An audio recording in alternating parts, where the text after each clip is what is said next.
One. Welcome back. It's the Bearded Bros Golf Show for another week. I am Rod. And I'm Marcus. We have a show based on our experience at a TPC course, conditions, at playing as an amateur on a professional course, and this week's U.S. Open, U.S. Women's Open results.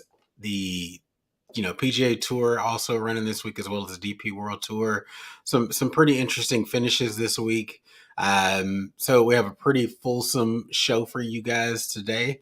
So lock in on at the end. If you stick around, we can definitely tell you how to play a TPC course in your area, and how you can have the experience of a member without actually being a member of the course. So pretty fun experience, and definitely unique. Not your usual Muni play. So we'll get into it. So today, Allisen Corpuz, about 30 minutes ago, wrapped up her first, LPGA win and first major all in one, winning by 3 over the field. Had a pretty dominating Sunday here with a 4 under finish, and her playing partner Hataoka could not hold on, really struggled and stumbled on the back end. Had some notes, prepared for her based on her past history if they had gotten into a playoff, but it was pretty clear that Corpuz was going to take it at the end. So, what do you think? Them playing in historic Pebble Beach, where the men have played a number of different times, and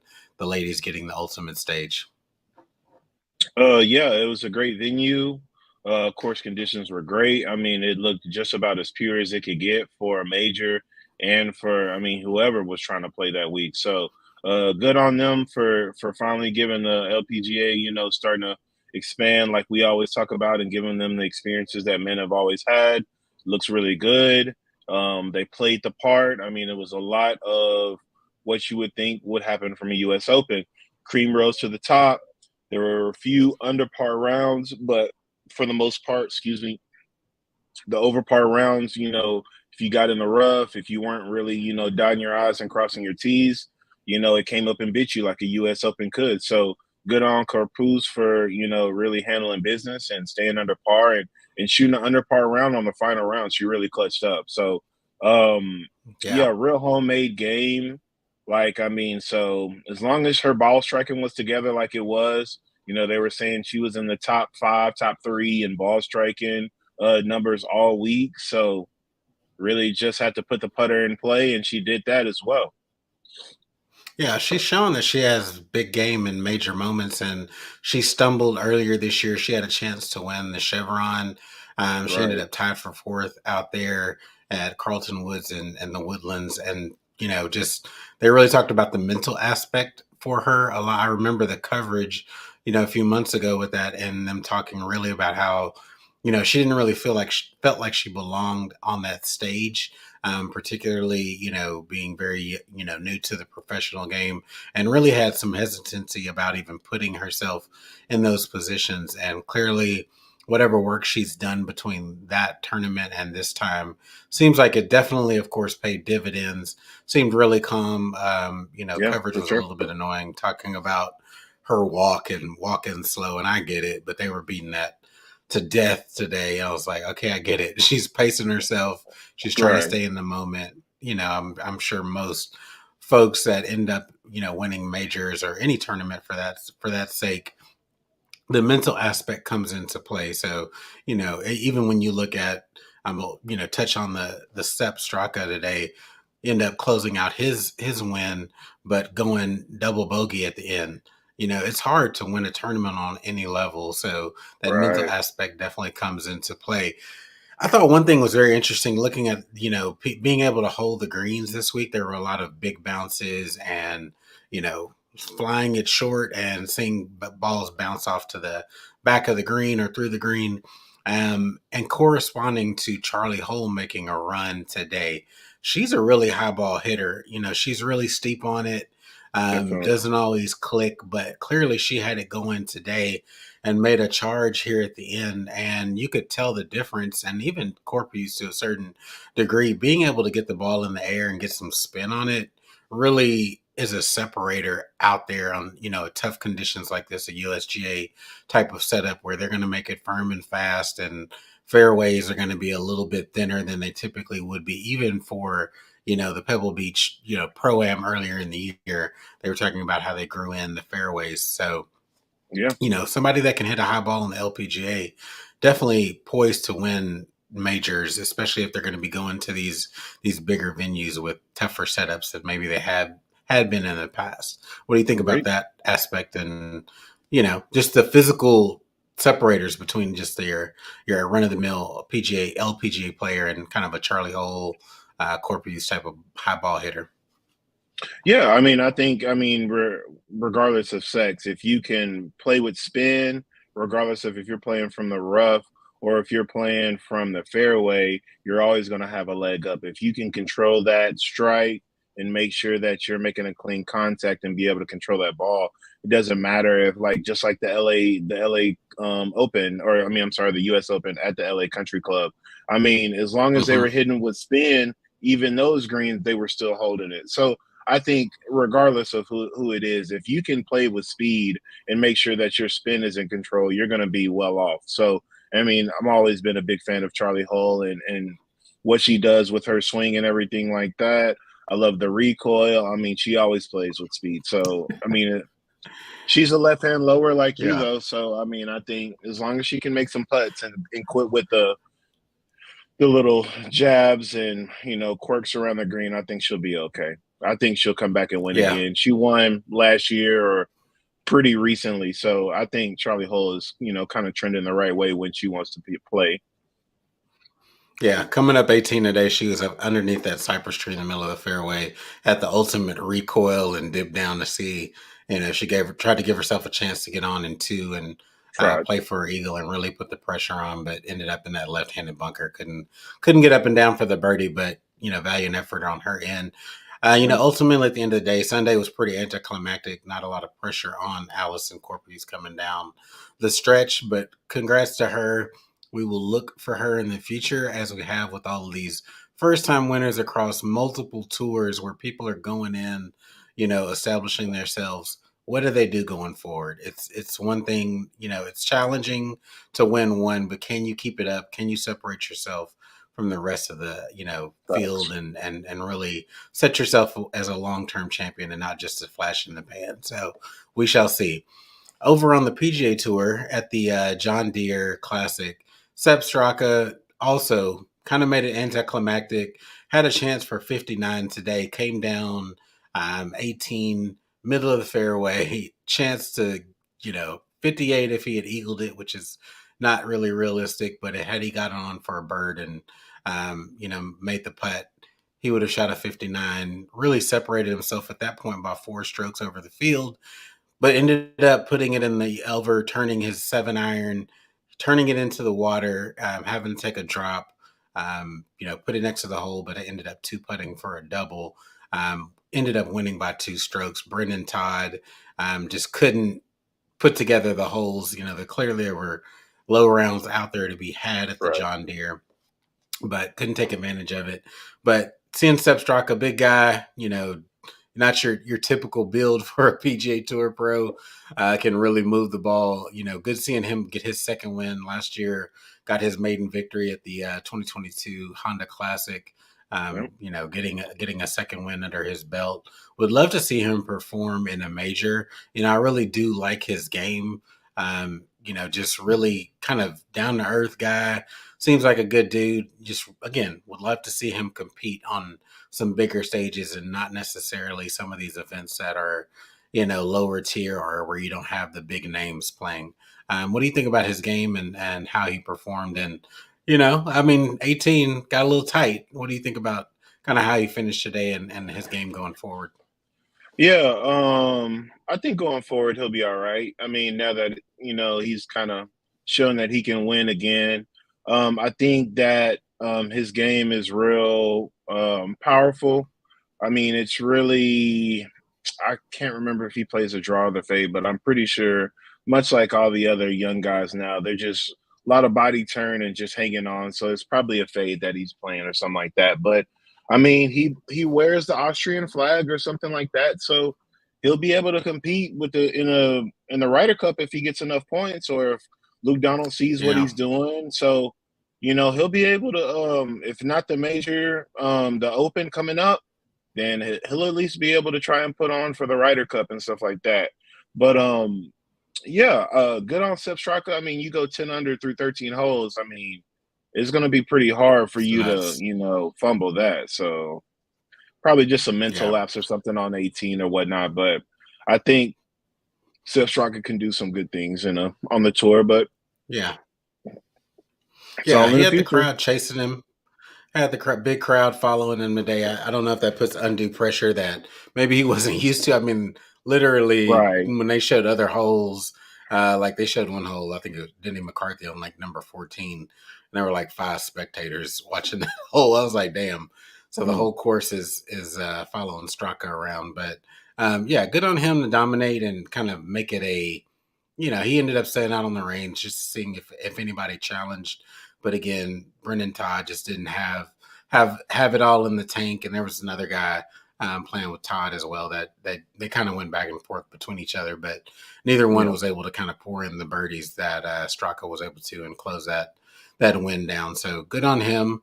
Transitioning over to earlier in the day on the DP World Tour, Rasmus Hojgaard in a 6-hole playoff ended up taking his fourth win on the professional side of things from Nacho Elvira. So they played 18 6 times, which I hate.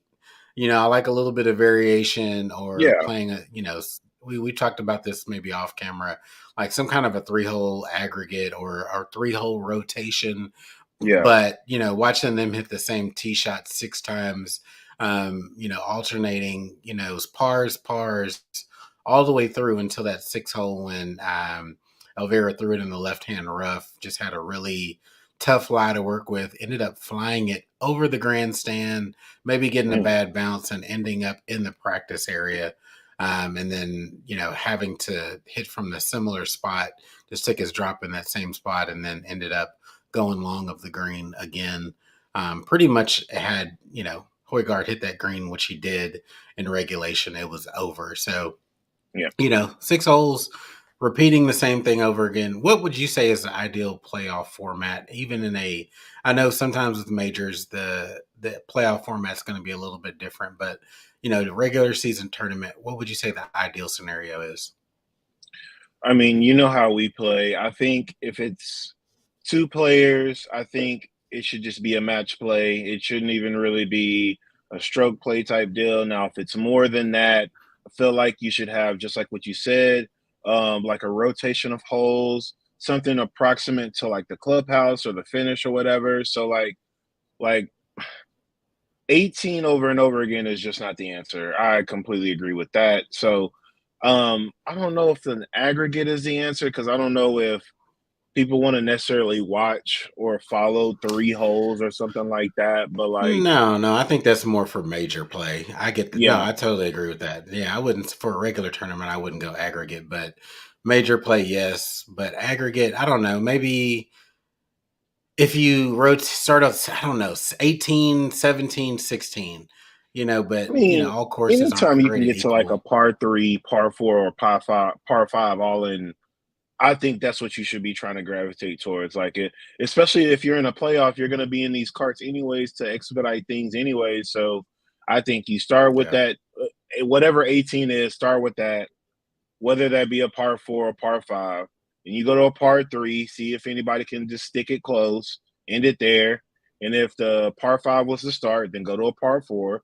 Or if it was a par four to start, then go to a par five for that third hole and see yeah, if you can get to a reach it into somebody make a hole out eagle, something like that.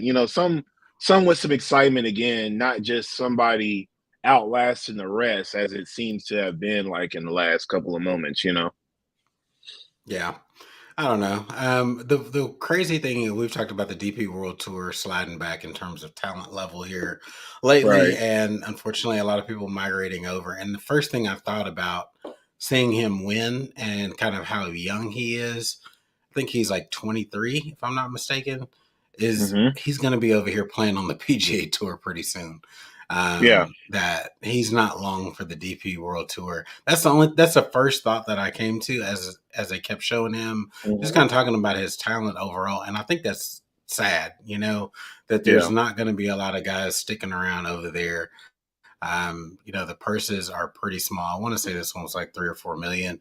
So this is a pretty light purse, for his country's open, the Denmark Open, or kind of they had it, a different name for it, but essentially it was his country's open. And it's just not enough to keep people at the highest levels of the game, planted over in Europe or Yeah. whatever the case may be. So, we'll see how things turn out with him, but definitely big talent. You can just tell a lot of speed. He's going to be a really good player for a long time.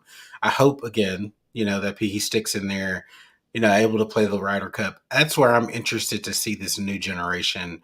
You mentioned that earlier with Straka kind of become the next crop of Ryder Cup stars and President's Cup stars that Yep. we've been dealing and kind of seeing the same names for years. And with the, live split, that's kind of created some question marks around that, but also some opportunities for some new guys to kind of pop into the mix.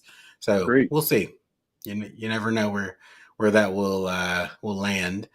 This week, happy and thankful to you were up here in Dallas celebrating birthday. We got to play quite a bit of golf that typically we get a few rounds in, but total of four in this week. Elbow And the still highlight of hurting. the week,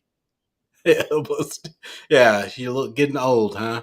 Ooh, hurt. Very, very special round on what was that, Thursday of this week. We got to play TPC Craig Ranch, which is the home of the Byron Nelson tournament. And it's really hard to gauge on TV how well maintained these courses are. I don't think, honestly, even watching today, I was kind of mentally just making notes like, okay, usually you see this on TV and it doesn't look as good as what we experienced Right. in person this week. And, one thing that's completely underrated is, and I keep saying this to people, is that if you're in the fairway at one of these professional courses, you have a perfect lie every single time, no doubt about it. And yeah, there were some, divots out there, but honestly, when you look at it and how it's taken care of compared to your average municipal course, untouchable. It was ridiculous. What 100%. was your experience? And one other thing I would like to say: greens were not kind of tournament ready. They had punched and sanded, but even there, I would say Right. their version of sanding greens pretty damn good. I mean, you knew they worked on them, but a bunch of humps and bumps and all stumbles and all that jazz that you see at your local muni, not at all. You can tell your local muni to go buy some more sand and when they're when Right. they're punching because they're not doing it right. It was pretty incredible, despite them working on the course, even how smooth they still rolled. Not as fast, but definitely smooth. But tell us your experience out there and what stood out to you in that venue. Yeah. So, as a guy that has caddied, played, and looked at swings and everything like that, you just get a different perspective. So we had a four caddy. Four caddy was great. Shout out to Taylor. If you ever just come across this, was a super super nice guy. I mean, he kept us light. We didn't ever really get too overboard or anything like that when we had bad holes. Me personally, I had a bad front, came back and I actually looked like a golfer, the back nine. But I mean, it was all what Rod was just referring to. If you put yourself in a position to score or put yourself in a position to play golf, you will have the best opportunity to get it done. And a lot of the flags that they had set up were very accessible, something that you would look for to score on if you were able to score. But a Yeah, lot of times, we play for a little chunk of change. Nothing much to talk about, but something to keep the game competitive. And every now and again, you try to make the hero shot. You can't do that out here. There are no out hero shots. Um, You better be in shape for that for that rough. I mean, it's just Oh crazy yeah, because you're it was just so thick. many situations where the four caddy would see the ball off the face. We had a foursome. We all were pretty much intent on watching where the golf ball landed, some general area of where it went. And sometimes we still couldn't find the ball, walked right by the ball. I mean, this was definitely a case of, hey, what is the physical time limit from USGA on how long we can look for this golf ball? It was 3 to 5 Yeah, minutes once you got out the cart, and we pretty much scoured the land trying to find some golf balls every now and again. Felt like my ball for sure. We just walked by like 4 holes in a row where we were just like, what? And so yeah, and you have to be at the right angle to you see got to be at it, the or if it was the grass was laying over it. Even on the first hole, our one of our playing partners that we invited um, could not find his ball. We all saw it settle down or hit right. kind of just in the fringe cut, and I mean, could like not 5 feet find that ball. max, 5 feet max off the He was fairway type stuff. yes, fringe, and it was tough to find. So, Yeah, I think a lot of people have delusions of grandeur that, they see these courses on TV and see how the pros handle it, and it is more than meets the eye. I mean, it is very absolutely. difficult to play one of these courses. And I know even, I've played a TPC course previously in Tampa, and it was very similar in conditions. I wouldn't say it was as good as TPC Craig Ranch. The layout was a lot more interesting at this location versus, Tampa's overall pretty kind of flat. There weren't, a lot of, ups and downs and, things that were visually screwy. But Yeah, this course had a lot of undulation. But again, it played fair. I think that's the it number was one fair. thing. It was fair If you for were sure. able to get it on the fairway, it was very fair. It wasn't overly long. We played like a combo of tees called the Craig Ranch tees. So you had some what would be considered like the blue tees. You'd move up a little bit for the silver or white on certain holes, but still played about 6,400 yards and was very challenging. No need to try to tip it out, which they gave you the option. I mean, they said you could pick what you wanted to play. Yeah, They didn't force you or ask handicaps and try to do that. But we had a pretty slow front. We were struggling to find quite a few balls, which I will say the front and back were very different in terms of how difficult they played. I feel like we huffed it through the back nine, but yeah, I mean it was an amazing experience. It's just really hard to put into words kind of the full experience versus right. what you play on a weekly basis. But it's a pretty penny. I mean, to be honest, they require the four caddy if you're not a member there. Trying to keep the pace up for members, which clearly we weren't the regulars, and there's people that, particularly that part of town north of Dallas, that it's a pretty high end area. And we'll talk about the membership cost here in a little bit as well, kind of talking about how you can get into one of these courses. But overall, super nice clubhouse, grill and bar, and we just sat outside, had a couple of drinks afterwards, and just enjoyed the waterfall and seeing people coming in on 18. But overall, super fun experience. You're going to pay north of $200 easily, probably pushing 300 when you tip your caddy. So expect that, but it was a treat, right? It's not something that you would go do every Right. week, but And it was definitely worth worth every it. penny. One thing that you got to realize is it was worth every penny. And if you're a golfer of any kind of stature, or if you have any knowledge of upkeep of courses and stuff like that, you'll understand how much money and time they put into these courses. And I mean, we're in Texas. We were playing. We actually caught a decent day. I will not lie. It was maybe mid 90s, felt like right at about Hmm. 100 or so. We had a little breeze, a little cloud cover every now and again, but they had the grounds crew out when we were playing. We teed off at 1:30, so they had the grounds crew growing all the way pretty much until 4 p.m., 5 p.m. When you have that much money into a course, there's going to be steady upkeep of what's going on. So when you look back at it, and we played on mini punch greens, sanded over Mm-hmm. right after the tournament. And you could already tell how much work they had put into it to smooth them over. The practice greens were even, punched and sanded. That was pretty much the only place where you could truly tell where the holes were, where the sand was, because you could be a little bit sloppy. It's the practice green. On the real Yeah. course, they played a little bit slow, but there was never a time where my ball deteriorated, deterred from where its line was, because it was all a smooth per surface.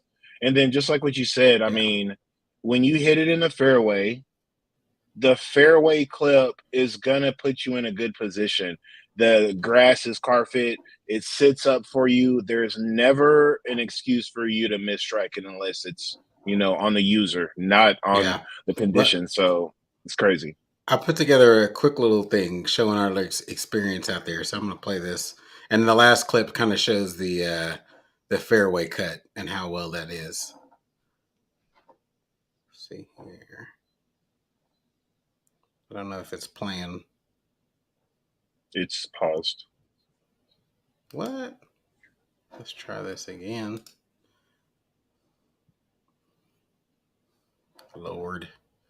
Technical difficulties. But I really want to let me remove this and then add this back in. But I definitely want to show how perfect those fairways were. It was beyond immaculate. Let's try this one more again. There we go.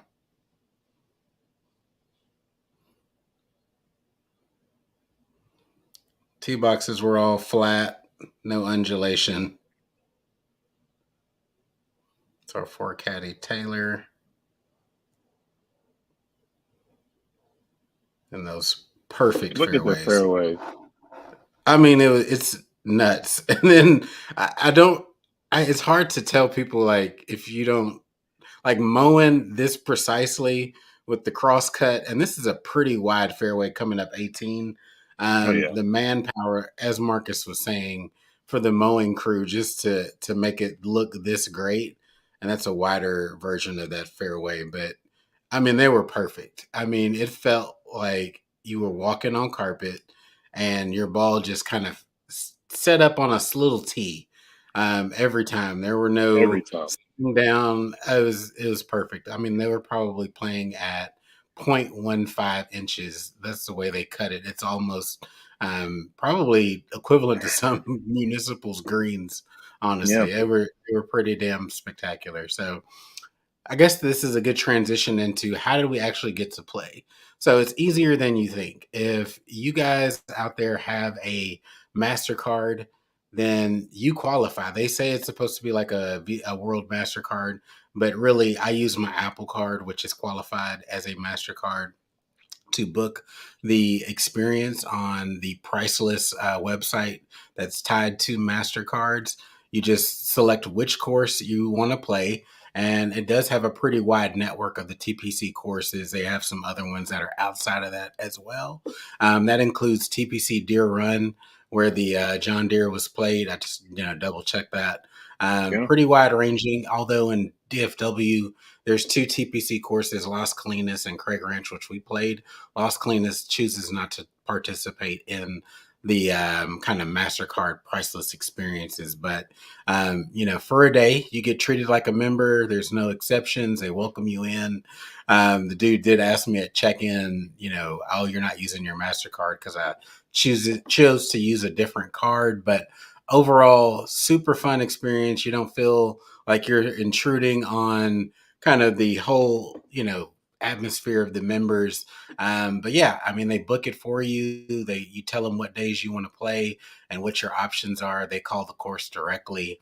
Again, the four caddy was required. They recommend the tip. They send you a cool, cordial email, kind of, solidifying your details. They did want to know which four players would be playing in their names. So for check-in, just to make it easier and make sure that no one that shouldn't be there, showed up. But Yep. overall, pretty damn easy. I mean, and that's just with having a MasterCard. And I was kind of looking around at some of the variability. So TPC Sawgrass is also an option on there. So we paid, I think the round was like 175 plus tax, four caddy included. But TPC Sawgrass, $675. Mm. steep. So they're not all priced the same. We were probably on the lower end. I think that's like the baseline. And some TPC courses get a short end of the stick, and they get criticized for the layouts that they're kind of ho hum. But I think there are some really good ones in the mix. The PGA Tour plays quite a few. TPC courses throughout the year. Yeah, So if you've ever found any of them interesting and they're in your area or you're traveling, that's an easy way to get in. And you can play these once a year and then swing around and do it all over again next year after that calendar is up. So just a quick way to get in and have an experience. And again, treat yourself and play a higher end golf course that maybe you didn't even think you could get on. So super cool. Experience. I would definitely do it again, and looking to maybe make some future trips to places where I can get in on a TPC course and kind of definitely. experience that all over again. So cool beans, man. That's all of our topics, or at least our main topics. You got anything else that you want to hit on before we shut it down for the day?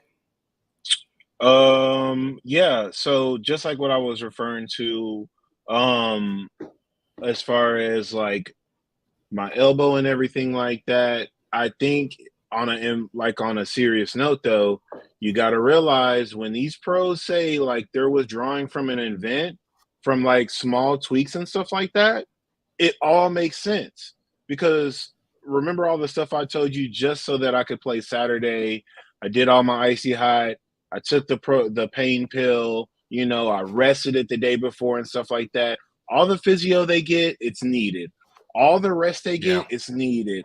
All the stretching and physio and workouts and stuff like that, it's needed because when you go into the rough like that, they're playing to hit a golf ball out of it and catch clean contact and act like it's just some baby rough, an inch and a half or something like that, and them still be okay and play 72 holes.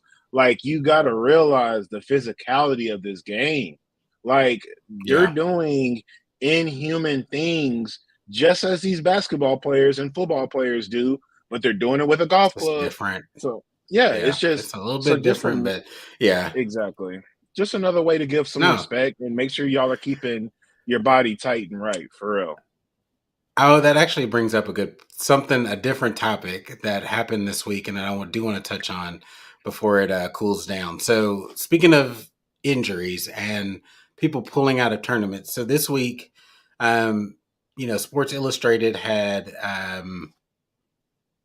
mentioned comments from Brooks Koepka over on Live regarding Matthew Wolf and him pulling out of a tournament and then Oh yeah, kind of quitting on the team overall, right? And then just it was kind of like he really just threw him under the bus, to be honest. And it was very interesting that he was that open, which we know Brooks is not shy, but Matthew Wolf has struggled with physical injuries as well as some mental health things. right. And I found myself struggling because I totally respect that and understand how tough professional sports can be. And if you're not getting the help that you need to keep your mental tight, and if whether that's just constant therapy or situational, whatever the case may be, you can easily go down, a bad path, which he was Yeah, struggling when he was on the PGA Tour years ago. This came up, but now he's using it and his rebuttal as kind of a response, and I've struggled to know whether or feel like I'm like, is he using this as an excuse because he's been called to the carpet? Is it legitimate? Should he yeah. even still be trying to play professional golf if it takes you down such a bad path and maybe you don't even enjoy it, but you're just doing it maybe for income's sake? So I don't know. What are your thoughts on that whole messy situation between those two? Um, I think it just goes back to what we were saying in private. If Brooks Koepka is talking about this in public like this, then it's got to be a big deal. Like it's not behind closed doors anymore. There's other players involved in this, so it's just you get to a certain point where it's like, am I still defending you and making sure you're physically and mentally okay, or are we just crutching this? We just Yeah. or we just we snowballing this and we're just gonna go full on. This is my excuse every time. Anyways, like we gotta. It's towing the line right now, and we really just need to shore some things up again. Like maybe you just need to take a break again. Now I don't know how live golf is, where Yeah, they're like, those contracts are that's what I'm saying. they're pretty You can't miss intense where you got to events. be You playing. you No, only got 13 or 14 or whatever. You better make sure you had all of them. So, you know, right. now you withdrawn and they playing 3-man versus 4 or however it may work. I don't know how the scoring works with the team being a man down. Does somebody play twice? Like, I don't know. I Does think a they caddy take get the like score? I I don't know. Like, I think they take like the highest couple scores, maybe three of the team. There's some scores that get tossed out, so got you. the other guys would just have to step up to the plate. Got you. Again, the team aspect of Live is pretty BS, but yeah, man, I don't know. And even to the cynical side of me is also at this point like, hey, is this just drumming up some drama, to keep some attention on the league, or is this legit? I mean, it's legit from Matthew Wolf's standpoint. He's Right. definitely struggled, but the outward nature of all of this seems Yeah. very strange. I don't know. That's Yeah. just the No, cynical side of me. I think also the other thing is too, like, you got to think about it. It's like for players like Matt Wolf with a homemade swing, a super cool swing coach in George Yankees, who has revolutionized teaching once again, much like a Butch Harmon, much like that whole business. You get to swing your own swing. You get to play your Yeah. own game. Nobody's changing you. Nobody's doing anything to make you physically sit out a year. Like you're just playing an event, but it doesn't count because I'm in a swing change. No, you're swinging the same swing. You're doing the same Yeah. things. So again, I just don't know if I should keep defending him upon the guise of mental health, or if this guy is just riding the coattails of I can't pull my head out of my ass and this is what's happening. Because you're free willing. That's the whole reason why nobody's changing your swing. It's because when it gets going, it's a great swing to watch. Nobody cares Yeah. about how you get to the top. When you get to the top, it all looks like a regular swing. It looks Yeah. like a normal swing. So again, And I he just saw don't early know. success with that swing. He saw early success on the PGA Tour with that swing, made himself a star, Number but one amateur it college crumbled. golfer out of OK State. Yeah. He And was then one of those few players that we watched on Golf Channel through college events. I mean, the Blessings Invitational, never before seen on TV. We watching that because yeah. Matt Wolf is in it and OK State and all those guys. That's what Matt Wolf was for years Yeah. before he even got to He the was a game tour. changer. Yeah, I mean he was on that wave, and yeah, it's unfortunate. You just never want to see anyone fail on the human side of things, and so, you know, Exactly. hopeful that he's able to recover it. But eventually you run out of venues to figure it out, right? So he's put Exactly. himself in this box over on Live Tour. We know that they're now working to a resolution of that between the PGA Tour. Maybe he finds himself back over there. Who the heck knows? But wishing him all the best. Hopefully, they keep the public part of it down, if that's not intentional overall. But I hate to see somebody put somebody out on Front Street. But we joked that we saw HV3 Harold Varner III liking that post from Right. and it's just kind of messy overall, but also kind of speaks when other pros are weighing in on it. So salute to Matthew Wolf. Hopefully he gets his shit together at some point. You hate Yep. to see a talent like that struggling with his, game as well as the mental part of it, and then not able to get along with teammates. So Right. again, hopefully he finds a path somewhere along the lines. Got a comment here. I'm going to pull up if I can get that up. It is notice the guys hanging with their wives at Wimbledon today. So of course, a bunch of guys making it over, across the pond to Yep. the other side of the world to get ready for the Genesis Scottish Open. We'll see that this coming week as people prepare for the Open. In 2 weeks Yep. from today, or 2 weeks from this time period. So we'll see how that turns. That's become a really popular stop. The week before the Open. So looking forward to that. But that's the reason why they're hanging out over there in UK, taking in the Yeah. sights. The Wimbledon's pretty damn. It's one of those once in a lifetime bucket list things that you want to do. So shout out to them. Luxurious event, good place to be seen. So Yeah. that's why Spieth you see kind of them over embarrassed there. us though, bro. What is Spieth that? kind of. I didn't see I that. mean, so the picture is it's the three guys. They're on center court, of course, because they're in the royal box for the day. Yeah. It's midweek Sunday, so they don't really have a lot of nobody's really like over them to be in the box. So they're on the center Yeah. court. Ricky, best ones and twos, buttoned up. JT, same thing, little cream suit, nice sneaks. Then you got Speed, navy suit, light blue background, looks good, wrinkled as all Okay. get out. Then he's got Oh no. some sneaks on. And they don't look like formal sneaks like me and you wear. They look like just like some some uppity Under Armour type, but Oh, let me pull this up. Hold on. pull it up. I'm I'm telling trying you, to find this now. Ricky and JT look clean. But yeah, I mean, going into the Oh Scottish no. Open, I don't know, what? man. I might have to disagree with you on this one. I kind of these are kind of some this is where things are going these days with this I type know of it. sneaker. It's coming up. It don't look formal enough to me, man. But like I said, No. The cut of the suit is a little eh. It's a little eh. right? But the sneakers I can rock with. They're probably like some Stan Smiths. Let me see if I can Yeah, bring no, this they're up a nice little bit. sneakers. But I think the ladies are dressed, appropriately for the venue. But yeah, let's do a little bit of fashion. We got the 3-piece with JT. He's I'm got the telling you, both him and Ricky. Um, clean.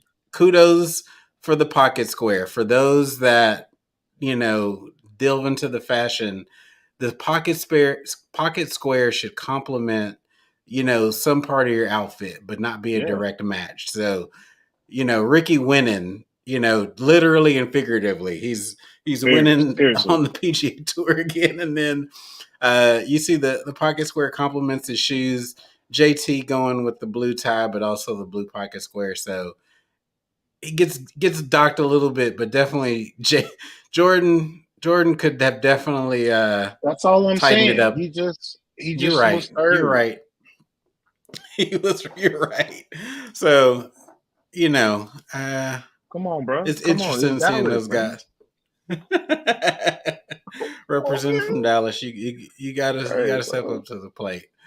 Come on. So good show, my guy.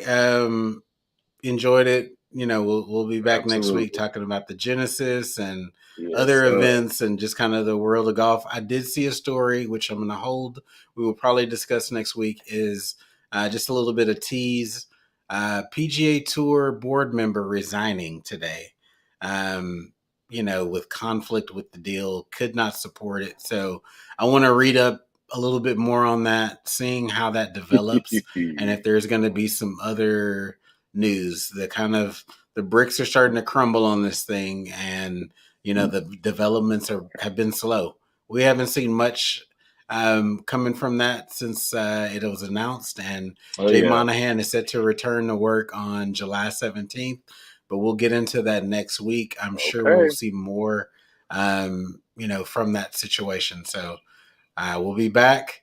We are on the cusp. We're like one sub away from 800. We're shooting for 1,000. If you're watching, if you're seeing this video, click that subscribe button. Weekly content. Throughout the week we drop clips as well. So hit the subscribe button. You know, we're here every single week, consistently bringing you the best in golf discussion. Want you to chime in and be a part of the Absolutely. community. So we'll catch you Let next us week. know something. Peace.